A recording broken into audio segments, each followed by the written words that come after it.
Ekstremal vəziyyətdə bu qaydadan istifadə etməklə siz çirkli suyu təmiz suya, dozlu suyu şirin suya çevirə bilərsiniz. İndi burada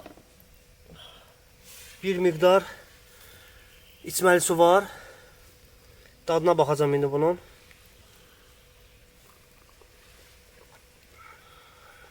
Normal su dadı verir.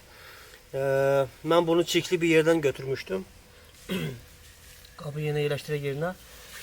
Və buna baxmayaraq rahat şəkildə suyumu içə bilirəm. Çünki bu prosesə güvənirəm. Dünyada da elə bu proses baş verir. Buxarlanma ilə su qalxır yuxarıya, sonra yağış vasitəsilə yenə yerə tökülür.